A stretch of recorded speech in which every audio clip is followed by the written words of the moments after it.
La Sociedad Dominica de Medios de Comunicación, Sodomco, presenta A Pensar Más con Rosa María Palacios. Señoras y señores, muy buenos días. Bienvenidos a Pensar Más con Rosa María Palacios a través de las emisoras de la Sociedad Dominica de Medios de Comunicación. En Lima estamos a través de Radio Santa Rosa, Radio Santo Domingo en Chimbote, Radio San Martín en Arequipa, Radio Veritas en el Cusco, Radio Cepago en Ucayali, Radio Quillabamba en la Convención, Radio Madre de Dios en Puerto Maldonado. Toda esta red de radio forma pues la red Sodomco, Sociedad Dominica de Medios de Comunicación. Se unen otras radios amigas como Radio Huánuco en Huánuco, Radio La Voz de Ayacucho en Ayacucho, Radio Pública y Radio La Decana en Puno, Radio Moro en Ancash, Radio Cumbre en Huancayo, Radio Milenio en Satipo, Radio Estación Solar en Abancay, Radio Oriente en Yurimaguas, Radio Los Ángeles en Cajamarca, Apumaque Estéreo, AM Tawan nos ponen podcast en todo el Perú y el mundo, los aplicativos móviles, la página web de Radio Santa Rosa. Bien, ya no hay conteo de días de cuarentena, terminó la cuarentena, empezamos una nueva etapa, la tercera fase, y ya estamos comunicados con Rosa María Palacios en este 1 de julio, empezamos el mes de la patria. Rosa María, muy buenos días. Muy buenos días a todos, Abel, muy buenos días, gracias por estar con nosotros. En efecto, ya no vamos a contar los días de la cuarentena, pero como decíamos ayer, para muchos de nosotros poco es lo que va a cambiar.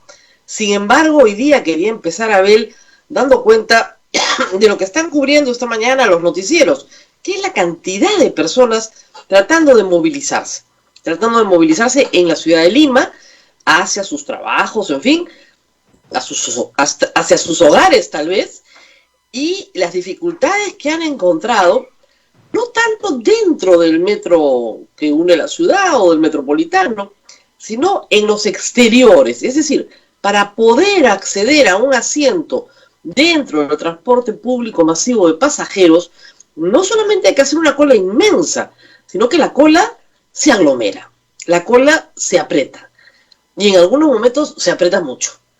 El problema que debieron prever es que no basta con decir va a ir la mitad de la gente en cada bus si es que no pones el doble de buses para la misma demanda. Hemos dicho muchas veces, hace meses, Abel, el contagio está en los mercados y no nos hicieron caso. El contagio está en las colas de los bancos. El contagio está dentro de las viviendas hacinadas. Todo esto se ha sabido y repetido y repetido y repetido. ¿Qué hacía el gobierno? Lo mismo que hace ahora. Acortar las horas de atención y acortar la flota disponible. Esto es un error garrafal. Lo que tiene que promoverse en este momento es el aumento de flota, a como dé lugar, en todas las líneas. Sale, así como ha salido hasta el último respirador que se ha reparado, igual, hasta el último vehículo que pueda movilizar, porque lo que tú tienes que privilegiar en este momento no es la solución a los problemas de tránsito de Lima, que ojalá tuvieran una solución. Eso implica construir infraestructura que no se va a hacer en los próximos 15 días o en los próximos 5 meses.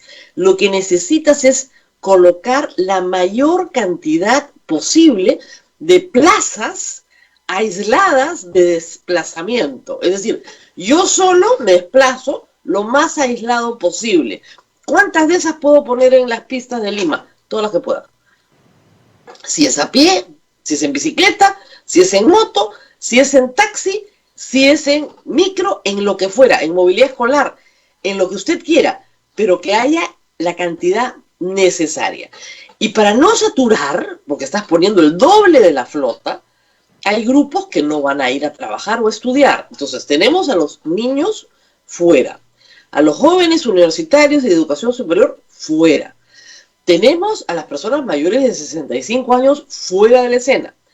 Esas no las vamos a tener en el transporte público de pasajeros. ¿A quién tenemos? A todos los demás, que no es poco, es una masa gigantesca en la ciudad de Lima. Entonces, ¿qué tienes que hacer? El presidente ha sugerido horarios escalonados. Bueno, no hay que sugerirlo, hay que rogarlo. Pero para tener horarios escalonados, y eso no entiende el gobierno, no hay forma, tienes que quitar el toque de queda. A ver, si a mí mi horario me lo ponen a las 12 del día, perfecto, yo puedo salir de mi casa a las 10 de la mañana con toda calma, va a haber poca gente, ¿no es cierto? Porque ya el grueso se fue en la mañana y mi turno termina a las 8 de la noche. Perfecto, pero el toque de queda es a las 10. Y los buses terminan de correr a las 10 en punto. Entonces, ¿qué voy a tener? La aglomeración que hemos visto anoche. No tiene sentido. El toque de queda mata.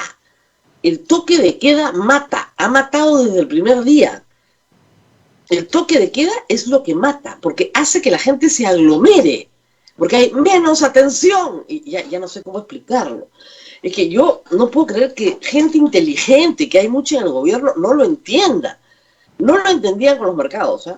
Un artillazo, todos encerrados. Claro, todo el mundo salía. El día que podías salir a comprar, todo el mundo iba al mercado, te aglomerabas. Eso mató miles.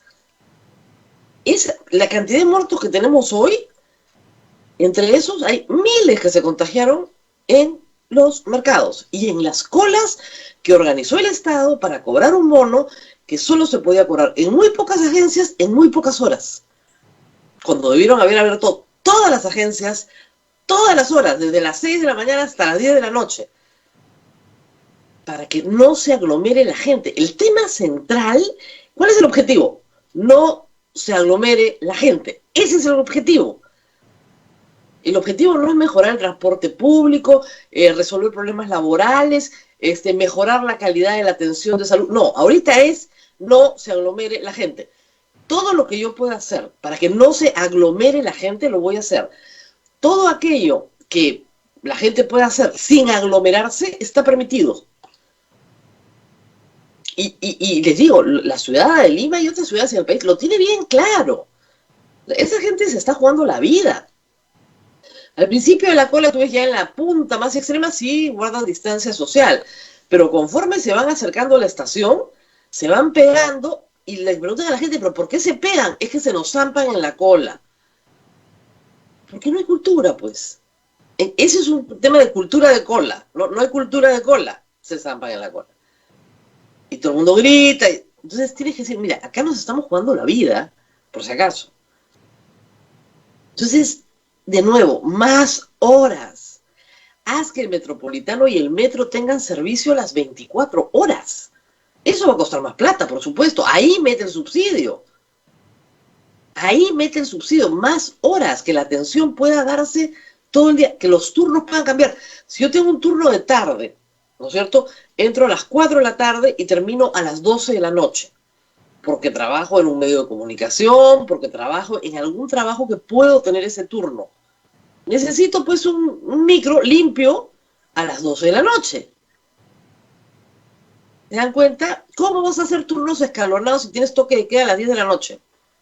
No, es que el turno va a ser solamente a las de 6 para entrar a las 6, para entrar a las 8, para entrar a las 10. ¿Por qué? No te dan los buses, no te da la flota. Mira las aglomeraciones hoy casi todos los medios han estado en la estación Bayobar del Metro de Lima. Mira las colas, no te da la flota. Tienes que dividir la ciudad de tal manera que la gente vaya a trabajar. Que al principio va a costar, por supuesto, que todo el mundo tiene que acomodarse, por supuesto. Que hay mucha gente, gracias a Dios, como nosotros, en teletrabajo. Gracias a Dios. Todavía hay de la masa laboral formal, casi el 30% está en teletrabajo. Gracias a Dios, porque eso es menos presión sobre el transporte público. Pero en unos meses, cuando volvamos todos, ¿no es cierto?, no va a ser para siempre el trabajo remoto. Necesitamos tener, y el virus nos ha herido, necesitamos tener ya un sistema más ordenado. Pero no entiende, les encanta la cosa represiva, la represión.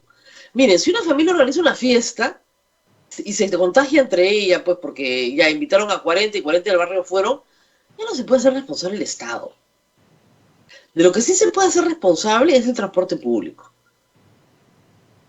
Es así de fácil. Del transporte público sí te tiene, porque ahí van personas inocentes que lo único que quieren es ir a trabajar y te están tomando un medio de transporte que el Estado ha puesto a su disposición, como es el Metro de Lima o el Metropolitano. ahí sí el Estado tiene que decir, bueno, ampliamos los turnos toda la noche, que sería muy útil para muchas personas que trabajan toda la noche. No todos los sistemas de transporte público de pasajeros trabajan las 24 horas del día, eso es verdad. En toda la ciudad del mundo se cierra varias horas, porque además hay que limpiar, etcétera. Pero, les digo, en situaciones de emergencia, tú puedes parar, no sé, a la 1 de la mañana y abrir a las 4 de la mañana y las otras 3 horas son para limpiar. Aunque según el protocolo hay que limpiar en cada vuelta. En cada vuelta hay que limpiar. Desinfectar todo, por dentro todo. Pero, de nuevo, Abel, ayer tú has hecho preguntas muy valiosas en la conferencia de prensa Radio Santa Rosa. Por ahí a veces se nos hace el milagro y salimos sorteados. El problema es que el presidente no te ha contestado las preguntas, ni los ministros. O sea, vamos, ¿cuál es la medida si es que hay un rebrote? Cuarentena de nuevo. Ah, ya, qué fácil. Bueno, que no se les ocurre otra cosa. Bueno, en fin, era esperada. Pero luego cuando has preguntado temas de transporte, ¿por qué el transporte público de pasajeros interprovincial va a ir con un aforo de 100% y el de Lima va con 50%, el local, el urbano? Lo cual no tiene ninguna lógica, porque el viaje en Lima es más corto. Yo no me meto a un micro para irme 12 horas, ¿no es cierto?, al 100% de aforo y creer que no me voy a contagiar de algo. Entonces no te respondieron, te dijeron que iban a poner micas.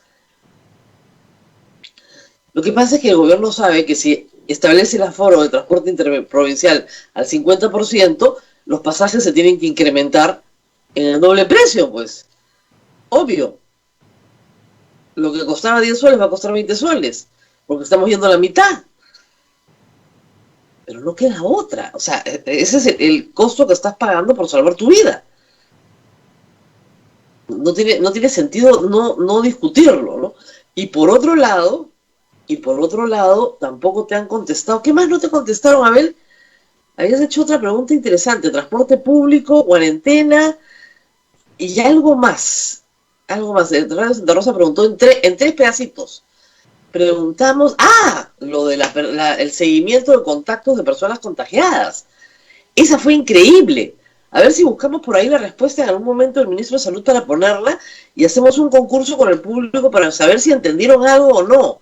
Lo que me queda claro es que no están haciendo el seguimiento de contactos. No lo hacen y no lo quieren hacer. Pero en vez de decir no nos parece, es una mala política, nos parece pésimo, no lo dicen. Entonces te hablan de una encuesta, te hablan de que por teléfono, no sé qué, la telemedicina, de un cuentazo. Pero lo más cuentazo de estos días, hablando de cuentazos, es el tema de las clínicas privadas. Yo ayer ya decía, no lo puedo creer. Es increíble lo que el gobierno ha hecho con las clínicas privadas y con las expectativas de los consumidores. La semana pasada, después de amenazar con la expropiación, lograr un convenio en 24 horas, en 8 horas lograron un convenio que ya venía negociándose. La ex jefa del CIS ha contado ayer que estaban a punto de lograr un acuerdo. Cuando ella la remueven, ponen a otra persona, no saben ni por qué la renueven, se para todo, ya estaba el asunto bien avanzado.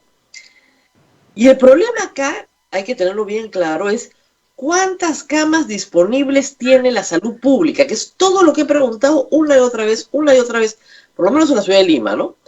Y el problema es que no nos lo quieren decir. ¿Por qué? Porque el gobierno insiste en que sí hay camas. Entonces, si hay camas, ¿para qué vas a financiar a la actividad privada? Entonces, no hay camas. Bueno, muy bien, no hay camas. Entonces, el Estado va a pagar 55.000 soles por el tratamiento COVID, tarifa plana, de ahora en adelante. Perfecto, acordado. Pero el tema central es que la mayoría de la gente que exhibía estas cuentas extravagantes y fabulosas de la salud privada decían que el Estado, o querían que el Estado pague la cuenta. Las clínicas privadas también decían, oye, hemos atendido a 530 personas que son en realidad el CIS y que no han pagado. ¿Nos lo van a pagar? La respuesta inicial del señor ministro de Salud fue, por supuesto, o sea, usted entra por emergencia cualquier persona entra por emergencia a una clínica privada y luego regulariza. ¿Ok? Las clínicas privadas han dicho ayer con toda claridad que el convenio no permite recibir a ninguna persona que no venga referida. ¿Eso qué quiere decir? Yo voy al CIS, al hospital del Pinza o al hospital de salud, y si no me pueden atender, tienen que referir a la clínica privada. ¿Ok? ¿Ustedes saben lo que demora una referencia en salud? Mínimo 3 meses. Y tiene que ser para algo que salud no puede hacer de ninguna manera, porque si no, no te la dan. En el CIS no les quiero ni contar. No te refieren. Es más, cuando le han preguntado al ministro por referencias no pagadas, le ha dicho que están judicializadas muchas y en arbitraje porque les parecen un poco oscuras y no las va a pagar. Y cuando le han preguntado por los 530 casos de COVID, dice que van a revisar caso por caso, como si sacarte la lotería fuera, ¿no? O sea, bueno, tu caso sí, tu caso no, no nos parece.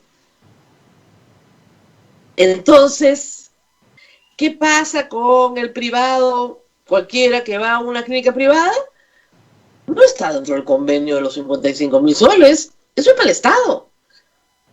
Si tiene seguro, actualmente, la única cosa positiva es que las compañías de seguro, o sea, RIMAC, Pacífico, han salido a decir, si es COVID ya no hay copago. Ya, eso me parece buenísimo porque se acabó la discusión del copago. Es 0, listo.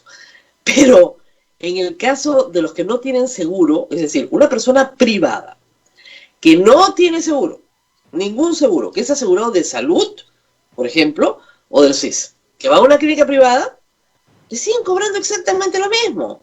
150.000 soles, 200.000 soles, porque no está dentro del convenio, no ha sido referido. ¿Se dan cuenta? No ha cambiado nada. Absolutamente nada.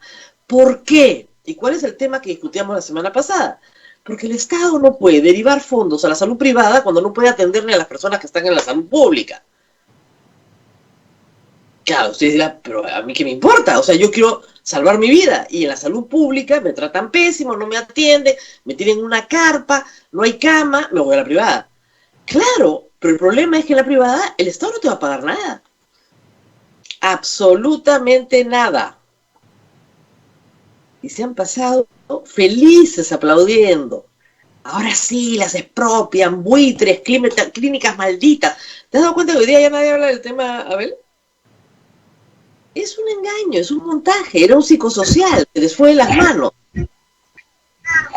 Seguimos en la misma situación. Y además hay otro tema que es también bien crítico. La salud privada casi no tiene camas. Poquísimas son las camas que tienen. Sí, eso es lo que me llamaba la atención a mí. Hablaban de 10 camas. Eran 10 camas, toda la discusión es por 10 camas. Entonces, acá hay dos problemas diferentes. Hay un grupo de personas que quiere que el Estado le pague la cuenta. Y la discusión es cuánto es esa cuenta y si el Estado la va a pagar o no.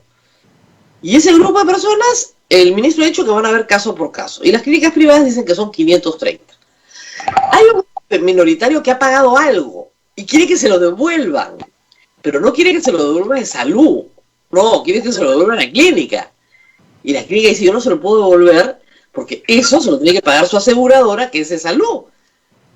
Y terminan todos como nuestro pobre amigo que ya falleció, el doctor Carlos Rodríguez, Raymond, que se pasó 3 años peleando para que salud le pagara lo que le debía. Y no le pagó un centavo. Y ese era peor, pero ese caso era flagrante. Y hasta Fiorella Molinelli a mí me dijo que no se le podía pagar, porque no había ido referido. Ese era todo el lío. Este era un señor cuya esposa atendían en el Almenara. Fue con su esposa muy grave, y no la quisieron internar. ¿Qué iba a hacer el señor? Llevó a su esposa a emergencia del INEM, entró por emergencia. El INEM la trató, estuvo bastante tiempo, la señora falleció, el señor podía acreditar gastos por 70.000 soles, aunque habían sido mucho más, ¿ok?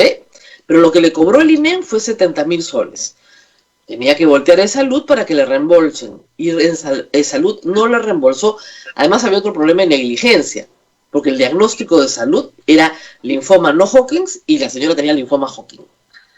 Además, eso es lo que más desesperados los tenía, porque se reconocía la negligencia en el Poder Judicial, iba a ser una fortuna lo que tenían que pagar. Bueno, no le pagaron nada. El señor murió en febrero en una cama en el hospital de Almenara, donde él se atendía regularmente de otras dolencias. Y todo Twitter nos enteramos de esta historia, porque yo compartía mucho, y él siempre, como tú recuerdas, era muy cariñoso, nos mandaba queques, hacía unas tejitas riquísimas, hacía de todo, era muy hábil con los dulces. Este señor lo acompañamos 3 años. Entonces a mí me hace una gracia cuando todos dicen, malditas clínicas privadas. En salud nos protege. En salud no te va a pagar un centavo. Nos van a referir. ¿Quién te va a referir? Porque además te podrás imaginar la vara. Porque algunas referencias habrá. La vara que necesitas para una referencia. Oye, hablando de varas, contaré que anoche al señor, nuestro amigo Luis Valdés, vicepresidente del Congreso de la República, yo con la boca así, le dijo a Mávila que sí, pues habían ministros que, bueno, que prácticamente que se habían ganado su censura, porque cuando él llamaba por teléfono, no lo atendían. Él llamaba a pedir camas, a pedir oxígeno para su gente, sus representados, ¿no? Y no le daban. Entonces hay que censurarlo, pues, ¿no? Que había llamado a PCM, no le atendían el teléfono, que Fiorella Molinelli le dijo que presente su solicitud por mesa de partes, lo cual tiene toda la razón Fiorella Molinelli. Porque si a cada congresista le vamos a dar una cama para cada uno de sus centenaditos, entonces, ¿cómo Michi funciona el Estado? Me pueden decir, como dije yo, ni en Macondo. ¿Verdad? Y me mandó un video de sus centenados ahí gritando, sus ahijaditos. Y me decía, pero son mis representados. Ese es el problema. Él, de verdad, de muy buena fe, cree que eso es hacer política. Conseguirle cosas a la gente que lo llama para que voten por él. Eso no es hacer política, eso se llama clientela. Es como si él fuera un señor feudal que reparte cosas, ¿no es cierto? Absoluto mercantilismo puro y duro. Entonces, claro, como las cosas que él necesita son del Estado, tiene que asaltar al Estado en vez de que esas personas entren en un sistema regular de salud pública donde se determina cuáles son las prioridades. ¿No es cierto? En la emergencia se determina en un triaje quién va primero y quién va después. No, no hay triaje. El triaje es el congresista llamando por teléfono a PCM. Él es el triaje. Entonces, no le dan, censuramos al ministro. Te digo, no. Ahora, esa manera de pensar, lamentablemente, es institucional. Es la manera de pensar de los congresistas. Nos lo dijo el señor Merino la primera vez que lo entrevisté, yo con la boca también abierta. No, pues, me dijo, yo te entiendo tu punto de vista, pero si yo hablara así no me elige nadie. O sea, regala lo ajeno, o promete regalar lo ajeno, ¿no? Por cierto. Y un electorado también, que no es ciudadano, ¿no? Es un electorado cliente. Porque si tú tienes derecho, tú no tienes que pedir favorcitos. A ti no te hacen un favor cuando te atienden en la salud pública, es tu derecho. Es diferente. Pero me ha pasado muchas veces en la administración pública que me han dicho, no, pues, como un favor especial para ti, si tú nos llamas, como lo podés... No, un momentito, yo no estoy pidiendo ningún favor, ¿eh? Mi derecho. Ese es el problema. Así estamos, Abel. Bueno, son 8:26. Sí, Rosa María, 8:26. Hoy me están pidiendo que te refieras a lo de la inmunidad que ayer ha sido aprobada en la...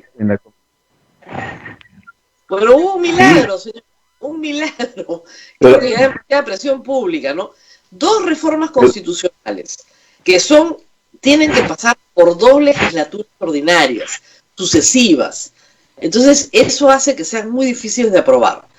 Primero hay que recordar que necesitan 87 votos. ¿Por qué ya no vale lo que se aprobó en el Congreso que cerró? Porque no hay 2 legislaturas sucesivas, pues. Ese es el problema. Estas reformas se aprobaron en la legislatura que terminó en julio del año pasado. Y ya para hoy no son sucesivas. Hay toda una interpretación del Congreso que dice que no son sucesivas porque no se ha aprobado entre agosto y septiembre, 30 de septiembre se cierra el Congreso, entonces ya no vendría a ser sucesiva. Ok, muy bien, entonces vamos a empezar de cero. pero es contra el tiempo porque se termina ya ahorita la legislatura y necesitas la segunda que viene para poder, que arranca ahorita en julio, para poder aprobar en segunda votación. Entonces, el tema de la postulación de los congresistas es el tema más grave, porque hasta la semana pasada el señor Chejade tenía un dictamen que proponía que los candidatos al Congreso podían postular sin ningún problema con sentencias por delitos dolosos, salvo que fueran narcotráfico, terrorismo y violación. En lo demás, ningún problema. Ningún problema, o sea, corrupción, malversación de fondos, todos los demás delitos dolosos, que algunos son muy graves, como lavado de activos, etcétera, no estaban incluidos. Y se armó un lío, ¿no? Ayer ha habido un tuitazo, yo he participado, es el colmo, pues, ayer modificaron el dictamen. Entonces, no puede postular al Congreso ninguna persona con sentencia de primera instancia que haya impuesto una pena privativa de la libertad mayor a 4 años. ¿Ok? Ha habido también discusión interna en la Comisión de Constitución, porque hay quienes dicen, no importa el número de años, lo que importa es que haya tenido una condena por delito doloso. ¿Ok? Hay un aspecto a discutir que todavía creo que no está claro en ese dictamen, que es que haya tenido en el pasado o que esté vigente. Porque tú sabes que cuando tú cumples una condena, los antecedentes penales se borran. Ya no eres un condenado. ¿Ok? Entonces, quiero saber qué es exactamente lo que quiere decir la norma. Todavía no lo sabemos, pero creo que Gino Costa va a estar con nosotros esta semana para aclarar ese punto que creo que es esencial. La segunda norma, que es muy importante, la segunda reforma que también parte de cero, es la reforma de la inmunidad parlamentaria. Hay que decir que la reforma aprobada en julio del año pasado era un mamarracho completo, porque en realidad no hacía nada, hacía más rígida la inmunidad para los congresistas. Lo que se ha propuesto es lo mismo que promovió la Comisión de Alto Nivel para la Reforma Política. Es decir, que los delitos cometidos por los congresistas durante su mandato sean revisados por la Corte Suprema, de frente, sin pedir permiso. Tienes un fuero especial. Ese fuero ya no es el Congreso, ahora ese fuero es la Corte Suprema. Para los delitos antes de tu mandato como congresista, no tienes ni inmunidad de arresto ni inmunidad de proceso.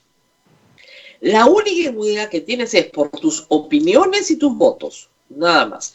Puedes opinar lo que quieras y no te puedes meter preso por opinar, y puedes, de tu trabajo, obviamente, ¿no? Yo creo que eso va a ayudar mucho a reducir las difamaciones, ¿no? Porque lo hemos visto ya en varios congresos, el anterior no fue la excepción, pero lo hemos visto en otras oportunidades. Por ejemplo, hay un grupo de congresistas que se especializa en difamar periodistas. O sea, yo he visto a la señora Karina Beteta difamar periodistas, a mí, a Augusto Álvarez, de una manera vulgar y descarada. Y yo siempre decía, mire señor, usted puede difamar lo que quiera porque usted tiene inmunidad y yo no. Esa es la gran diferencia. Yo creo que esta norma va a impedir que difamen tan impunemente como lo han hecho siempre a terceros, ni siquiera entre ellos, ¿no? A terceros fuera del mundo político, pero sí es un avance. Sí creo que esa norma sí es un avance. Es un avance importante. Yo creo que mañana podemos conversar largo con Gino Costa o con algún otro congresista que esté en la Comisión de Constitución para que nos dé los alcances. Como te digo, hay algunas cosas que precisar todavía, pero creo que se ha llegado a un buen acuerdo. Es evidente que algunos congresistas querían la eliminación absoluta de la inmunidad, pero no puedes votar en contra porque no es absoluta, porque cuando votas en contra en realidad lo que estás diciendo es que no quieres que se vuelva la inmunidad. Ahora, ojo, en el tema de la inmunidad hay solamente 66 votos en el Congreso. Todo depende de Acción Popular. Con los 25 de Acción Popular se llega a los 87 votos que se necesitan. Pero es muy probable que Acción Popular vote partido y es posible que no se llegue a los 87 votos. Ese es un problema tremendo porque es, creo yo, la defraudación de las promesas de campaña. Porque esa fue una promesa de campaña, esa fue una promesa central en la campaña. Todos los partidos lo prometieron y todos los partidos se fueron desdiciendo en el camino. Ahora, hay que decir algo más sobre la Comisión de Constitución. O sea, yo no sé por qué el señor Chejade de verdad es presidente de esa comisión a discutir temas como estos. El señor Chejade, como ustedes recordarán, fue acusado de negociación incompatible por reunirse con autoridades policiales en el restaurante Las Brujas de Cachiche y pedirles como congresista, él y su hermano, gestiones para un cliente particular. Y el hermano fue procesado, condenado y estuvo preso. Y él, que había cometido el mismo acto en las mismas circunstancias, no fue procesado y condenado porque la comisión permanente lo rescató y lo salvó. Y él es el presidente de la Comisión de Constitución y está discutiendo qué delitos dolosos pueden procesarse. ¿Y por qué no se le procesó después de que dejó el Congreso? Porque había prescrito. Negociación incompatible es un delito que tiene muy pocos años de condena. Y el delito se había cometido en el 2011, al 2016 ya no había tiempo. Entonces, los que están dirigiendo estas comisiones, la verdad, lo mismo pasa con la Comisión de Fiscalización y el señor Edgar Alarcón. ¿Qué pasa en el Congreso? O sea, los presidentes de comisiones tienen que tener unos antecedentes para poder ser presidentes de comisiones, ¿no? Es una cosa de locos. En fin. Bueno, Abel, ahora sí, vamos a la pausa. Vamos a la pausa, Rosa María, porque tenemos ya nuestro invitado ya en espera. Vamos a hablar de un tema muy importante. Creo que todo el Perú tiene que escuchar lo que quiere decir el jefe de la SUNEDU. Está con nosotros el superintendente, presidente del Consejo Directivo de la SUNEDU. El ministro de Educación está siendo interpelado. ¿Por qué? De eso vamos a conversar en un instante. Regresamos. Continuamos, Rosa María, continuamos ya con A Pensar Más con Rosa María Palacios a través de la Sociedad Dominica de Medios de Comunicación en Lima, Radio Santa Rosa, en Chimbote, RSD, Arequipa, Radio San Martín, Cusco, Radio Veritas, Ucayali, Radio Cepagua, La Convención, Radio Quillabamba, Puerto Maldonado, Radio Madre de Dios, emisoras dominicas del Perú.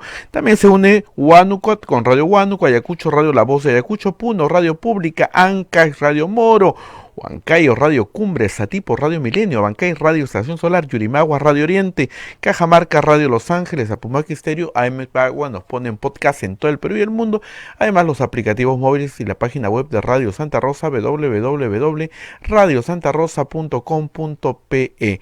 Rosa María, ya estamos con el doctor Eduardo Segarra Rojas, jefe de la SUNEDU. Con el doctor Segarra. Por favor, un minuto para dar una información que me acaba de llegar. Ustedes recordarán el escándalo la semana pasada, la expropiación, las clínicas buitres, malditas, desgraciadas, bajen su tarifa, vamos a negociar hasta la muerte. Bueno, muy bien, en 8 horas consiguieron una tarifa, tuvieron que llamar hasta Monseñor. Muy bien. ¿Ustedes saben cuántas camas van a tomar de la salud privada? Tengo acá el contrato. Tengo el punto 5 del contrato, cantidad de servicio a contratar. Lima, 15 camas. Callao, 15 camas. Arequipa, 5. Piura, 6. La Libertad, 5 camas. Apurímac, 5 camas. Junín, 2 camas. Ancash, 2 camas. Total, 55 camas. Valor estimado, 3.059.454.75 centavos. Todo lo que va a gastar el Estado en salud privada son 3 millones de soles. Eso es todo. Eso es todo, amigos. Este escandalazo. Yo les dije desde el primer día, esto es un psicosocial. Por 15 camas ibas a expropiar a la salud privada. Pero ¿en qué cabeza? Y lo que me parece increíble es cómo se la tragaron, ¿ah? Ay, el pueblo peruano. Como decía Fernando Olivera, no lo engaña un charlatán cuando educas al pueblo. Bueno, vamos a hablar de educación en este momento. Regresaremos al tema de las clínicas privadas porque la verdad es que 15 camas. Hay 530 esperando que el Estado pague la cuenta en Lima, ¿ok? Y son 15 camas las que hay para Lima. Eso es todo, 15 camas. Eso es todo lo que el Estado va a pagar. Nada más. Si es que las necesita. Y tiene que ser, las condiciones, tengo acá también las condiciones del contrato. Olvídense, es por referencia. referencia, se llama intercambio prestacional establecido en el decreto legislativo 1466. El gestor de camas verificará que el asegurado SIS debe contar con el estado de afiliación activo y cumplir con los requisitos de acreditación, copia tal del asegurado. En caso de no contar con DNI, debe indicar nombre, etcétera, etcétera, etcétera. El proceso de referencia comienza con la IPRES, que publica cuando ya no tiene capacidad, comunica al gestor de camas. Olvídense, esto no va a funcionar nunca, salvo que tengas una baraza, ¿no? Salvo que seas alguien muy importante. Muy bien, ahora sí regresamos con lo anunciado. Estamos ya con el doctor Segarra. Él es el presidente ejecutivo de SUNEDU. Y lo hemos invitado porque la moción de interpelación y tal vez posible censura al ministro de Educación, quien antes ocupó su puesto, está centrado justamente en el trabajo de SUNEDU. Y la acusación, empecemos por ahí, es que SUNEDU ha privilegiado a algunas universidades, y específicamente a la UTP, a la Universidad Tecnológica del Perú, una universidad que fue adquirida por el grupo Intercorp, y que efectivamente este grupo ha hecho una gran inversión en la universidad y ha obtenido licenciamiento no solo para su sede en Lima, esa no es la discusión, sino para filiales. Y la acusación es que la SUNEDU dio el licenciamiento cuando las filiales no estaban ni siquiera construidas. Ingeniero, muchísimas gracias. Cuéntenos, y ustedes han sacado un comunicado al respecto, pero cuéntenos un poco los detalles de esta acusación y cómo la SUNEDU se ha defendido. Bueno, muchas gracias, Rosa María, de estar en tu programa y de permitirme decir algunas palabras en relación con esta situación tan complicada que vivimos a nivel de la educación superior universitaria. En primer lugar, soy el superintendente encargado y, claro, presidente del Consejo Directivo. Hace 3 meses y medio, casi 4 meses que he asumido este encargo, y lo hago en el fragor de una situación tan complicada como primero comenzar en normalidad y después súbitamente cambiar todas las funciones de la SUNEDU para adecuarse al proceso de aislamiento social y de declaración de emergencia por la pandemia. Indudablemente que esas son situaciones muy complicadas, pero al margen de esta situación que uno tiene que afrontarla, se encuentra pues con una serie de acusaciones que me parece que tienen alguna intencionalidad que no es la mejor para el sistema de la universidad peruana y garantizar la educación superior a los estudiantes, que es el fin básico de la SUNEDU. Indudablemente que esto tiene un objetivo. Y vemos, yo me he presentado al Congreso de la República y he explicado todos los pormenores del proceso de licenciamiento de las filiales de la universidad, esta UTP, incluso de APEL, de Apulco, APAD, que se llama. Lo que pasa es lo siguiente. Primero quiero decir la intencionalidad de estas acusaciones. Acusando al ministro, que ha sido anteriormente superintendente, ¿qué están tratando de lograr? Si lo logran censurar o desacreditar enormemente, están desacreditando a la SUNEDU en la función que le correspondía afrontar dentro de las funciones que la ley universitaria lo establece. Entonces hay una intencionalidad de mellar en la transparencia, la credibilidad que la SUNEDU había logrado a través de toda su existencia durante 5 años. Y eso, ¿por qué razón? Porque hay 46 universidades denegadas que no han podido demostrar las condiciones básicas de calidad para poder, digamos, ofrecer una educación medianamente de calidad, cuando menos, para que los estudiantes tengan una buena culminación de su carrera y puedan ser profesionales que tengan, digamos, claro, una labor. Ahora, te podrás imaginar, ingeniero, que 46 universidades, nadie lo imaginó cuando empezó el proceso, ¿no? Cuando esto surge en el Congreso de la República, en el gobierno de Ollanta, sí, se esperaba una limpieza, porque efectivamente era notorio que habían instituciones que decían ser universidades, pero que estaban estafando a los alumnos y a sus padres. pero 46 es un escándalo. Cualquier país se moriría de vergüenza haber mantenido 46 instituciones dando servicios educativos de pésima calidad. El problema, ingeniero, es que ustedes se han topado en el camino con políticos, es decir, con políticos con universidad. Y es el caso del señor Luna y Telesup, que ha demandado a la SUNEDU, que les ha puesto denuncias penales, que les ha puesto acciones de amparo, pero gracias a Dios su universidad tiene que cerrar irremediablemente. El problema es que estas universidades, además, están todavía en proceso de clausura. Y ese proceso dura 2 años. Y, por ejemplo, están presionando para que ese proceso dure ahora 5 años. Es decir, para mantener de alguna manera el negocio. Y ustedes, obviamente, están resistiendo esas presiones. ¿Hay presión, cree usted, sobre SUNEDU en ese tipo de legislación actualmente? En primer lugar, Rosa María, no soy ingeniero, soy médico. Soy médico. ¿Qué ingeniero, doctor? Y médico pediatra. Así bueno. que estoy tratando de que este bebé que se llama SUNEDU alcance la madurez con todas las garantías para beneficio del país. Indudablemente, son universidades que de alguna manera están tratando de forzar su permanencia. Incluso ha habido proyectos de ley que han querido mantener su actividad durante todo este tiempo sin que tengan que cerrar o cesar sus funciones. El cese de las universidades, una vez que se deniega por la SUNEDU, tiene un máximo de 2 años. En ese lapso de 2 años, ellos tienen que presentar un plan de cierre progresivo y ordenado.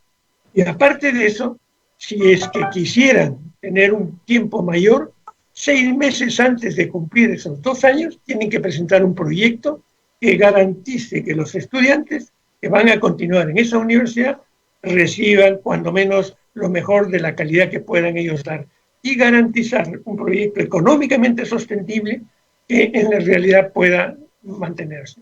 La presión no viene de ellos.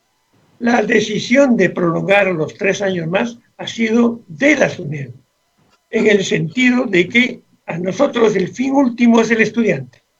Si hay 212.000 alumnos que han estado en estas universidades licenciadas, nos preocupa, y más aún en esta etapa de aislamiento y de pandemia, que puedan tener el suficiente tiempo para trasladarse a otras universidades licenciadas. Y digamos que la universidad que ha sido denegada tiene el compromiso de facilitarle a través de convenios que firme con otras universidades licenciadas para trasladar. Pero tiene que mantener un mínimo de 2 años, que son los 2 últimos años de la carrera para que los alumnos que estaban en esos años puedan culminar su carrera a ese nivel. El problema está en lo siguiente, no es tan sencillo como aparentemente se piensa y lo han manejado en forma inadecuada. Desde el momento del cese digamos, de la pérdida de licenciamiento, no hay ingreso a esa universidad. O sea que a los 2 años ya no tienen 2 primeros ingresos. Si se prolongan a 5 años ya no tienen 4 años. Claro. Entonces, la sostenibilidad es para garantizar al alumno hasta donde se pueda. Y que la SUNEDU, a través de una labor de supervisión intensa, permanente, mira, hasta la fecha de las 46 universidades denegadas, tienen más de 3.000 acciones de supervisión por la SUNEDU, tratando de que estas universidades cumplan con los requisitos mínimos para garantizar el proceso educativo. Entonces, no es una decisión que viene de fuera, es una decisión que la Muy bien, y de estas 46 universidades, ¿cuántos alumnos matriculados permanecen matriculados actualmente? Veamos, ¿cuál es el destino? Lo que tenemos que conocer exactamente es que cuando uno deniega el licenciamiento, la denegatoria comienza el siguiente semestre. O sea que durante el tiempo que se hace la denegatoria es un semestre que tiene que cumplir. Recién para el siguiente semestre es que tiene que ofrecer todo, que no va a haber ingresos, pero que tiene que mantener su actividad académica.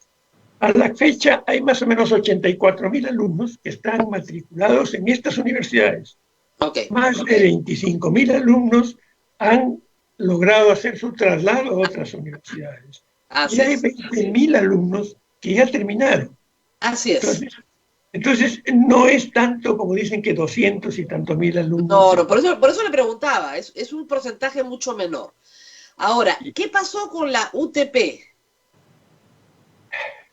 Es un problema. Es una universidad que cuando entra al proceso de licenciamiento, al final de este proceso, por múltiples razones, digamos, subsanación de documentos, etcétera, etcétera, de las visitas presenciales, esta universidad no cumple con las condiciones básicas de calidad. Hay más de 30 y tantas condiciones de 44. Entonces no podía mantenerse esta actividad académica sin poder cumplir una gran cantidad de condiciones básicas de calidad. Y eso lo hizo acreedor a la no. Doctor, me refiero a la UTP, a la Universidad Tecnológica del Perú. Perdón. A la acusación que han hecho, que la han favorecido. Yo lo presenté en el Consejo, en el Congreso, en una gráfica específica. Le puedo decir que hay la UTP inicia su proceso de licenciamiento el año 2016.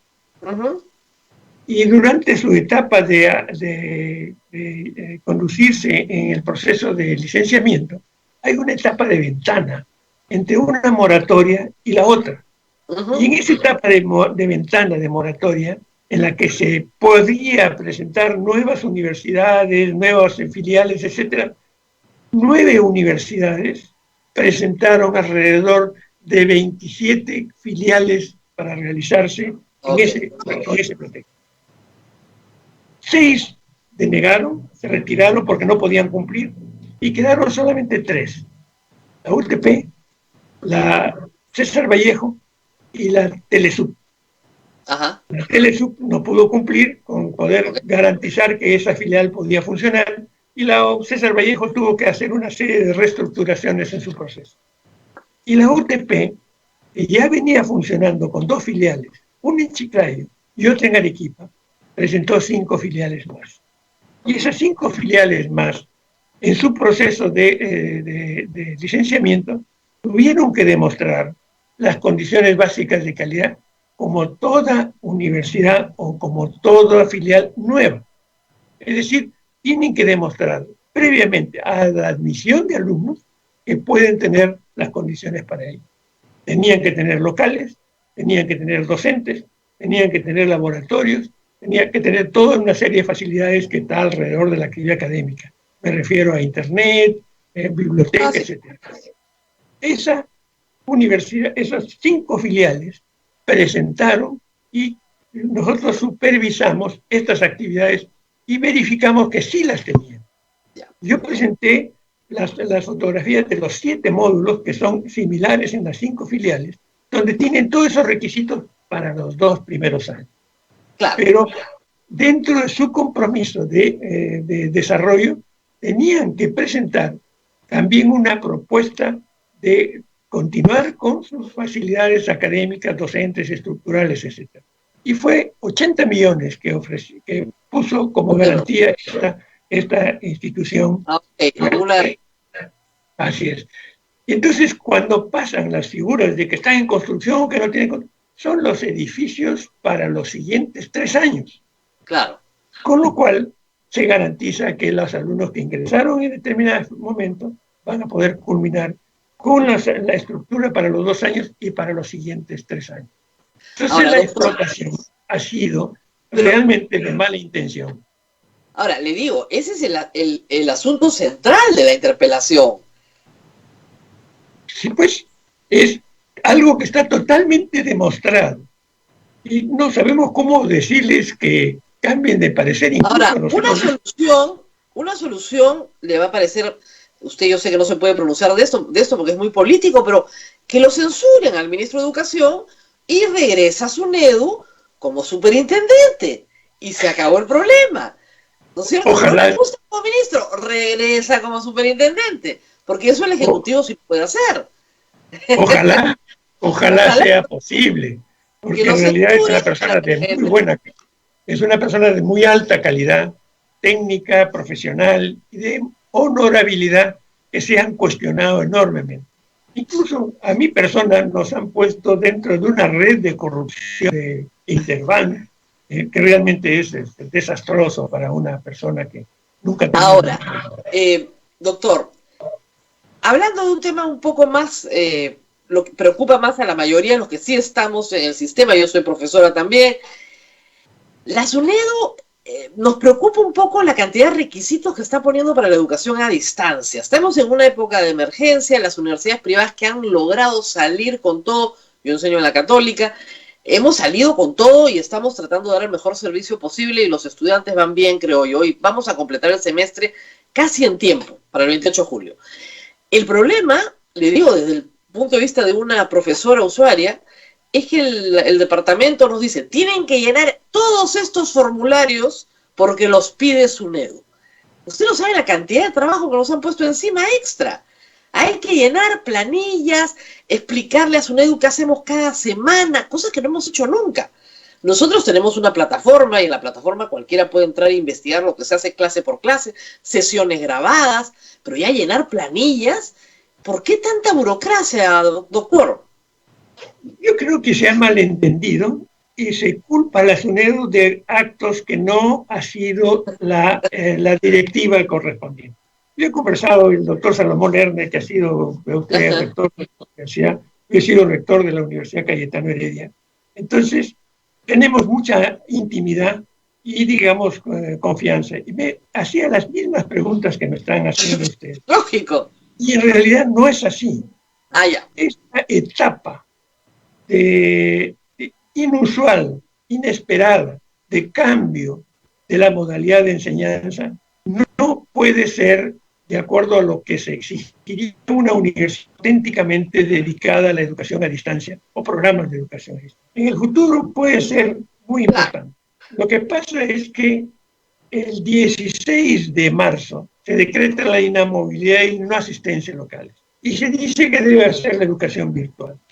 La SUNEDU a los 15 días ha sacado unas no directivas, sino algunos requisitos para la supervisión de la educación a distancia en esta etapa inesperada.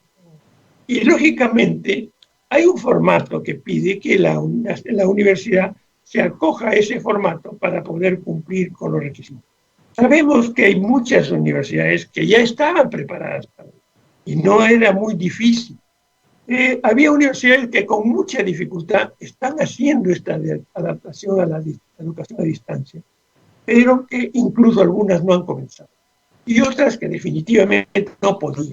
Esas tienen que hacer una reprogramación de su actividad académica y para eso hemos creado un tercer semestre académico, digamos, excepcional por este año, entre 2020 y 2021, para poder suplir las actividades presenciales.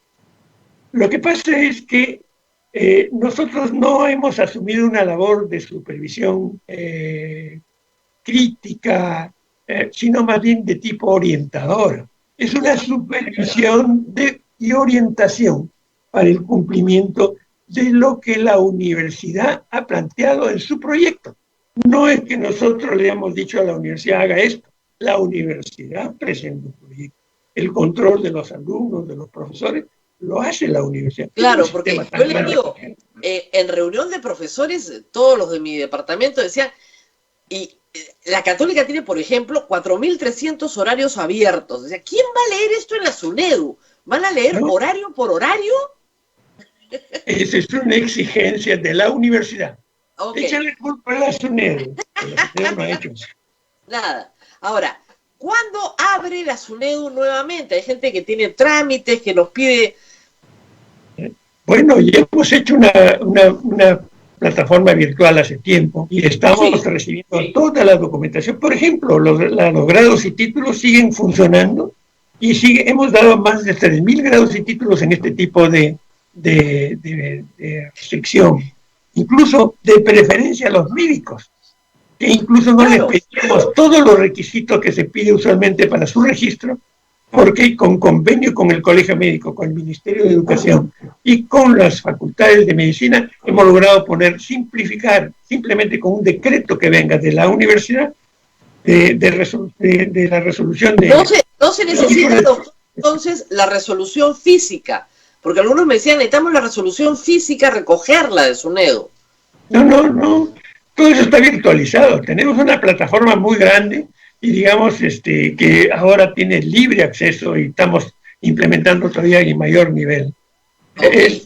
Esa es nuestra obligación. Cuando abran va a ser poco lo que se tenga que hacer, pero la documentación, no se imagina la cantidad de comunicaciones que viene del Congreso pidiendo informaciones de la más inusual hasta la más compleja, pero que tenemos que atenderlo.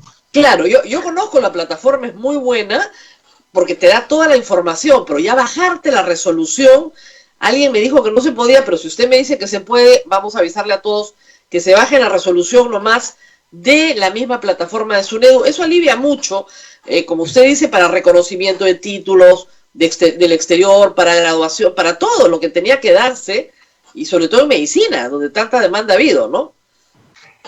Otra cosa que valdría la pena mencionar, al mismo tiempo que se ha terminado el licenciamiento de prácticamente todas las universidades del país, con las cuales eran 145 y ya nos falta solamente comunicar a 5, hemos ido desarrollando, no digo hemos, pero el SUNEDU ha ido desarrollando un proyecto de licenciamiento para educación a distancia.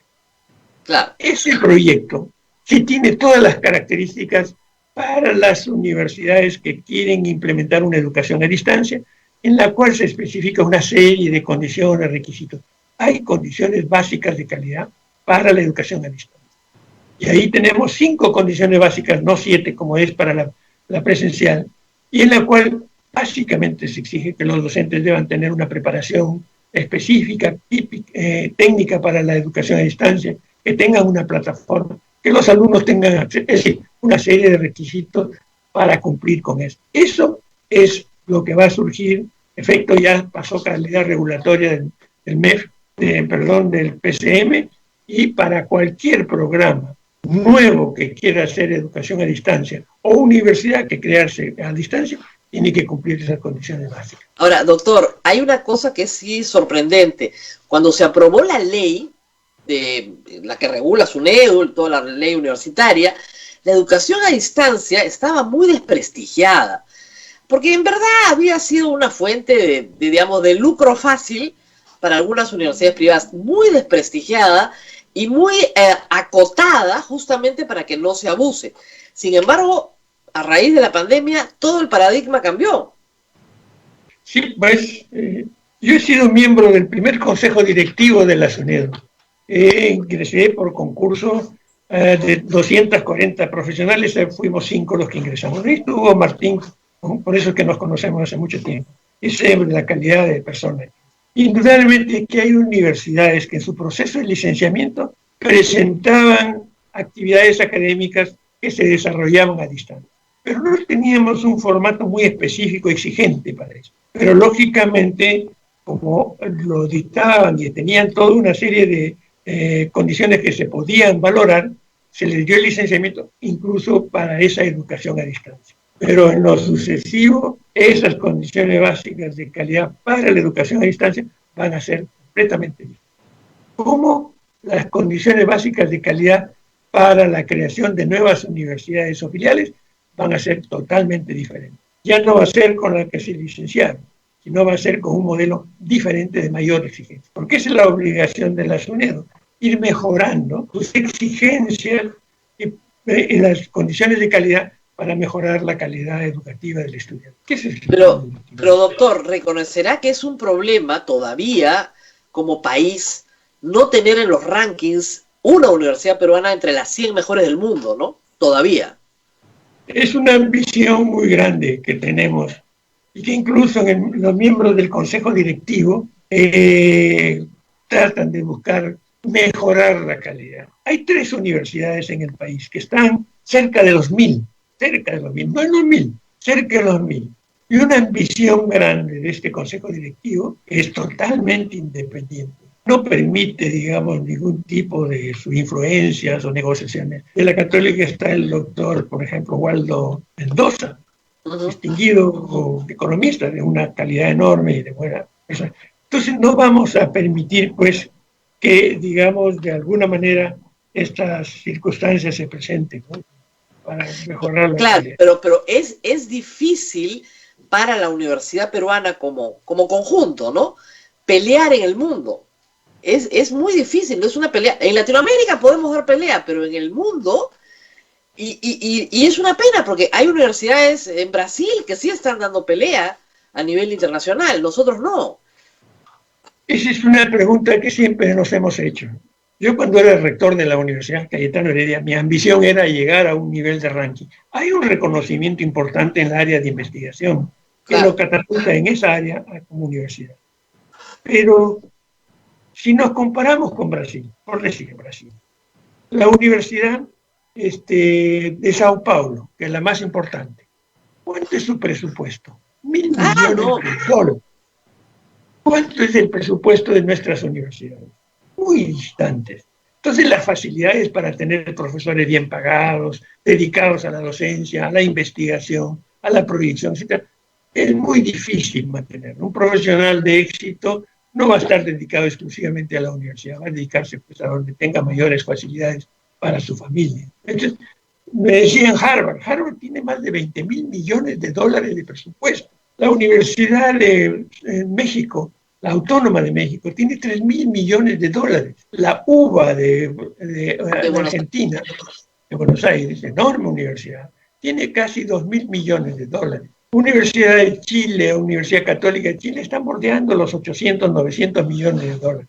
Entonces, la distancia está también ligada a las facilidades económicas que pueda una institución desarrollar. Nosotros peleamos contra la cultura de pobreza que tenemos. Y las universidades hacen mucho esfuerzo. Hay universidades, con decirle que desde que se ha iniciado el proceso de licenciamiento, la mejora de la investigación ha sido realmente importantísima. Sí. Decirle, por ejemplo, que antes de comenzar el licenciamiento había 100 investigaciones, figuradamente. Ahora hay 500. Esa es una mejora sustancial, porque en el proceso de licenciamiento se exige que deban haber ámbitos de investigación a todo nivel en las universidades. Y universidades que tenían pues poca investigación están fuera, Claro. porque no eran dedicados a mejorar la calidad, sino básicamente para tener otros fines de tipo lucrativo. Y esa es la diferencia que probablemente muchas universidades que han sido denegadas, no hayan tenido pues una orientación a ese nivel. Claro, lo que pasa es que investigar es caro y no reditúa, ¿no es cierto? Las universidades privadas necesitan una ganancia para sus propietarios, sobre todo las que asumen forma empresarial. Entonces, investigar es caro. Claro, las grandes universidades del mundo viven de sus patentes, por supuesto, porque sí han invertido muchísimo en investigación, pero nosotros todavía no tenemos universidades que tengan siquiera patentes, muy pocas. Hay patentes, pero muy escasas, pero es una ambición, digamos, de las universidades tener patentes. Claro. Pero, por ejemplo, la investigación, te puedo decir de mi universidad. Yo cuando comencé mi periodo de rectorado, fue quien se creó la primer vicerrectorado de investigación de la universidad, del país. Y, digamos, había una serie de investigaciones dispersas. Y a través del vicerrectorado de investigación se unifican. Y al final de este periodo, que yo he tenido 9 años como rector, la cantidad de dinero que se invierte en investigación son 10 millones de dólares. 10 millones de dólares que no los hace la universidad porque no tiene la capacidad para hacerlo. Los proyectos de investigación encuentran los fondos de financiamiento, hacen convenios, forman parte de conjuntos de investigación a nivel mundial. Y eso es lo que ha condicionado que esta universidad tenga esa capacidad. Y ya lo está haciendo la Universidad de Ingeniería, Católica seguramente, mucho. También. En un ámbito completamente diferente que la nuestra, que es básicamente de investigación. Ahora, doctor, explíqueme cómo se enseña medicina a distancia. ¿Cómo se opera a distancia? ¿Eso se puede? Me decían ayer que era imposible. Bueno, esto ha sido una larga discusión. Nosotros hemos tenido participación, y seguramente por mi condición de médico y de conocido en el ámbito de la medicina, hemos tenido reuniones con ASPEFAN, que es la Asociación de Facultades de Medicina, Colegio Médico, Ministerio de Educación, Ministerio de Salud, y así una serie de instancias. Digamos que el Ministerio de Educación ha sacado normas muy claras en este sentido. La educación, por ejemplo, en la etapa del internado, no puede ser a distancia. Son actividades preprofesionales donde el estudiante adquiere muchas habilidades y destrezas. En cambio, digamos, hay parte de la profesión los 2 primeros años, o tal vez hasta los 3 primeros años, que son estudios generales, que son estudios preclínicos, que son, digamos, condiciones, digamos, requisitos básicos para el futuro. Esos pueden desarrollarse y pueden complementar su práctica cuando se levante esta pandemia, en este tercer ciclo académico, en la cual se puede suplir o complementar lo que se enseñó teóricamente para ponerlo. Pero ya cuando pasan al cuarto, quinto año, sexto año, que es de práctica, de docencia en servicio, como nosotros le llamamos, hay mucha dificultad. Eso no se puede reemplazar. No se puede hacer un maniquí y igual que un paciente. Es completamente diferente. Ahora, doctor, a los internos de medicina los han mandado a su casa, todos los estudiantes. Y esos chicos podrían estar trabajando en los hospitales, son jóvenes, son fuertes, menos susceptibles de enfermarse. ¿Por qué las universidades de medicina no han, incluso la Cayetano, no les ha dado la oportunidad? En Nueva York, los chicos más jóvenes son los que están saliendo a tomar muestras. O sea, tienen una labor. ¿Por qué no se les ha permitido? Bueno, nosotros hemos tenido una discusión muy amplia con la Asociación de Facultades de Medicina, el Ministerio de Educación, Colegio Médico, etc. El alumno de séptimo año, que es el internado, que es de práctica preprofesional, tiene una situación mixta. Es pagada por el Ministerio, por la Salud o por la instancia que corresponda, y también por la universidad. Ponerse de acuerdo para quien asume la responsabilidad de este alumno, ponerlo en una situación de alto nivel de contagio, es muy complicado. Porque en primer lugar, los hospitales en este momento están pues saturados. Por decir que los hospitales están casi 90% con COVID. Y ya la práctica general no está fácilmente atendida. Por eso se están haciendo pequeños hospitales no COVID, en donde ahí sí podrían ir los internos. Pero aún así, tiene que ofrecérsele toda la indumentaria necesaria para poder protegerse. ¿Quién le paga eso? ¿El ministerio? ¿La universidad?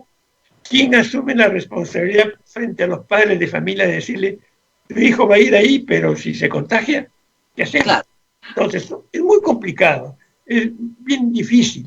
Indudablemente que en Estados Unidos los internos, incluso les adelantaron el término de la profesión para meterlos a la... Claro, pero la ventaja, lo que los chicos te dicen es que es la gran oportunidad de aprender. O sea, no tienes una pandemia, sino cada 100 años. Exactamente. Por ejemplo, yo conversaba con Eduardo Gotuso, ustedes deben conocerlo. Claro. Y él me decía, esta es la oportunidad de una cantidad de estudiantes que tienen para que por muchos años no encuentren una nueva oportunidad de conocer. Pero indudablemente es bonito, es romántico hacerlo esto, pero la responsabilidad, ¿quién la asume? Claro, ese es el problema. Esas son las circunstancias. Las cosas complejas, como se dice, pero yo sí creo que podría el Ministerio de Salud asumir la responsabilidad, dado que van a ser mano de obra del Ministerio de Salud, ¿no es cierto?, sí, para poder hacer esto, pero no dejar sin internos, han dejado sin internos a todos los hospitales del Perú, los han mandado a su casa. Sí. Probablemente. El Ministerio de Salud está dispuesto a hacerlo. Incluso está dispuesto a ofrecerles toda la indumentaria. Y ahí hay un tira de afloja que realmente está produciendo cierta dificultad para el inicio y el término del internado en los años futuros. Porque esta es una cadena. Si no hay internos, no va a haber ciclistas, no va a haber residentes. Entonces es una cadena que se va a romper y que va a tener que adaptarse. Pero esto se está conversando, hay mucha inquietud, hay muchos deseos de hacer las cosas adecuadamente, ¿no? Hay todavía falta de decisión. Bueno, para ir terminando, doctor, ¿cuáles son las principales amenazas que tenemos?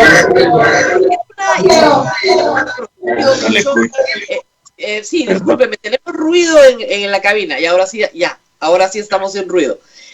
Hemos protegido mucho a SUNEDU en estos últimos 5 años, justamente porque es una universidad, una institución muy necesaria. Yo creo que ha hecho mucho bien. Le ha abierto los ojos a muchos alumnos y a sus padres. Pero es una institución amenazada. Hay intereses económicos muy grandes en el Congreso de la República que tienen a SUNEDU bajo amenaza. ¿Cuáles creen ustedes que son esas principales amenazas? ¿A qué se están enfrentando? Lamentablemente, yo soy poco experto en la cuestión manejo político. Yo he sido básicamente, vengo del mundo universitario, y enfrentarse a una política en la cual la intencionalidad de hacer las cosas bien no es lo más importante. No es lo que usualmente, digamos, se obtiene, se encuentra en el camino. Pero hay muchas presiones, no a la SUNEDU, sino a tratar de alterar o cambiar la ley universitaria. Y al cambiar la ley universitaria quieren cambiar los fines y objetivos de la SUNEDU y la composición de la SUNEDU, en la cual quieren incorporar personas que son, digamos, ligadas en este momento a la universidad y volver un poquito casi como era la ANR antigua. Y eso, digamos, ya desdice, porque ya no puede ser uno juez y parte. Tiene que tener suficiente amplitud, criterio, para poder dar las funciones y los dictámenes que corresponden. Claro, La política... Hay un proyecto de ley para crearles una instancia encima. Lo retiraron. Pero esto va a ser permanente durante los próximos meses. Sí, yo creo que tiene que haber una concertación para poder defender estas instituciones. Porque como les dije en el Congreso, yo defiendo la institucionalidad. No vengo a defender ni personas, ni vengo a defender universidades. Vengo a defender la institucionalidad de la SUNEDU, que es un organismo que se ha ganado un prestigio y una transparencia en sus actos que en este momento está amenazada en forma no santa, por decir lo mínimo posible, pero que indudablemente necesitamos que desde el presidente de la República, desde el presidente del Consejo de Ministros, desde congresistas que deben estar, digamos, atentos a esta situación, que existan también instituciones universitarias que salgan en defensa de la SUNEDU y que existan, digamos, profesionales probos que también defiendan a la SUNEDU. Porque ahora nos estamos quedando un poquito solos. No nos está defendiendo casi nadie. Nos estamos defendiendo solos.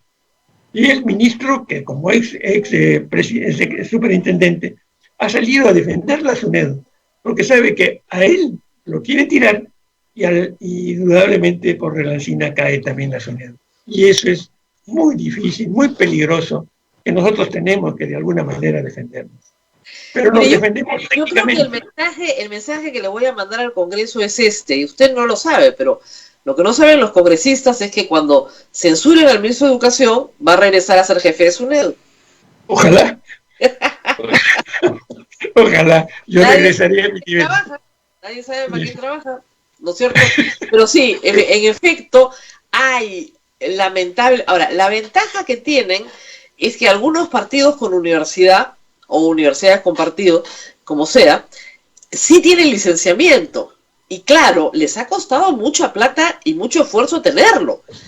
Y tampoco quieren que le den a todos lo que ellos con su esfuerzo han ganado.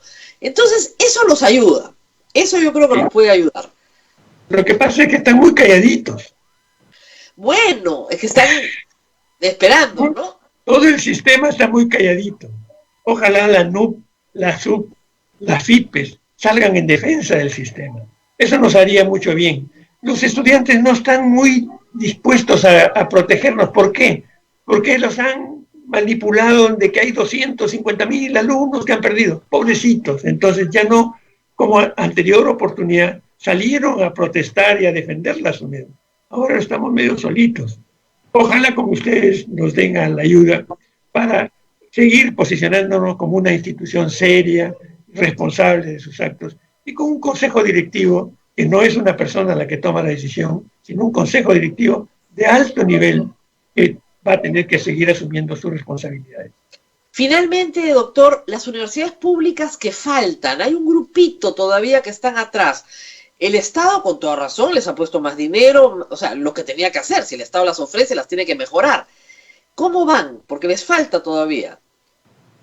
Yo recuerdo que cuando era miembro del Consejo Directivo, el primer Consejo Directivo, y comenzó el proceso de licenciamiento, el Estado comenzó a darles dinero a las universidades públicas.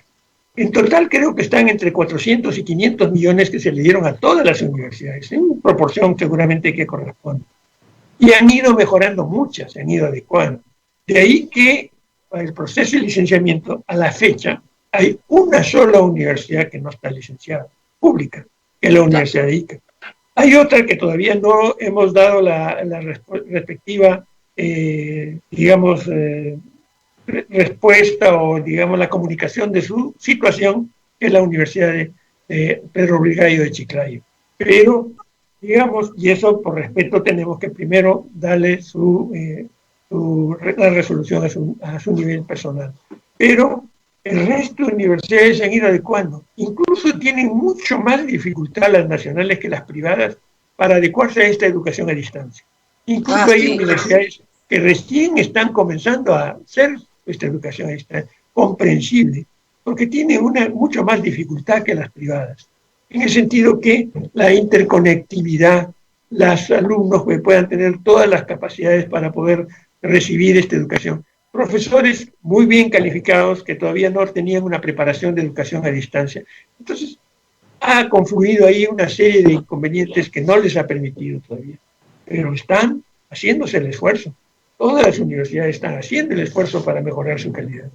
Bueno, yo les digo a todos los profesores que nos escuchan de universidades que no es tan difícil, ¿eh? Nosotros en la Católica aprendimos en 15 días, a patadas nos enseñaron y aprendimos. Yo no sabía que existía el Zoom. Y aprendí Zoom en 15 días, pero de verdad, en 15 días, así, mientras ustedes sacaban la directiva, nosotros aprendíamos a enseñar a distancia. No es fácil, o sea, es un enorme esfuerzo preparar clases a distancia. Eso hay que reconocerlo, no es lo mismo preparar una clase presencial que preparar una clase a la distancia. Es completamente distinto. Completamente distinto, hay que presentar los recursos, hay que sacar todo antes, ¿no? Normalmente una clase presencial es como una caja de sorpresas, ¿no? Acá no, acá hay que poner todo por delante. Entonces, pero sí se puede. Hay que animar a la gente a decirle que sí se puede y que los alumnos responden muy bien. Eso también es cierto. Sí, yo recuerdo mucho en una sesión de consejo directivo el doctor Waldo Mendoza, que ustedes lo conocen. Decía, para mí ha sido un descubrimiento fantástico la educación a distancia. Y ojalá toda la educación sea a distancia, porque él estaba muy cómodamente en su casa, pero que indudablemente ofrecía una gran dificultad mayor que la presencial en la preparación de sus actividades. En la preparación se invierte mucho más tiempo en la preparación, pero mucho más tiempo en la preparación. Bueno, muy bien, doctor. Mucha suerte. Rosa María. Sí, hay preguntas del público, a ver, por supuesto. Sí, tengo dos preguntas que se han repetido para el doctor Segarra.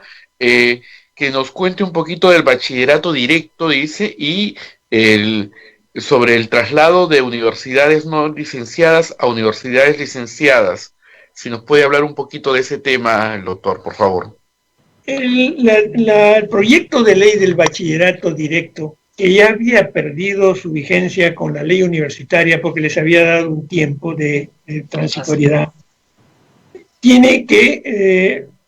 No podemos calificarlo de negativo, pero sí, digamos, comprendo que debe haber alguna de quienes están haciendo este proyecto en el Congreso, de poder que el estudiante en estas condiciones de aislamiento, de falta de llegar a las fuentes de locales, en los laboratorios, etcétera, no les permite tener todas las facilidades para hacer su tesis de bachiller. Y por lo tanto están pensando en el bachillerato automático.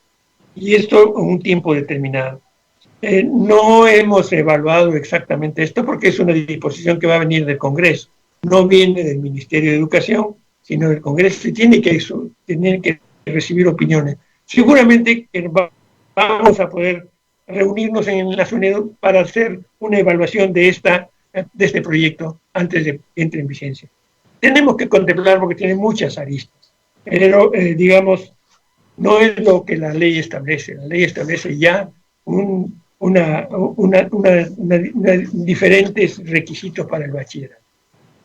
cuanto al traslado, como les decía, de universidades no licenciadas a las universidades licenciadas, es un porcentaje que va más o menos de los que tenemos conocimiento alrededor del 20%. Y han migrado ya a universidades licenciadas.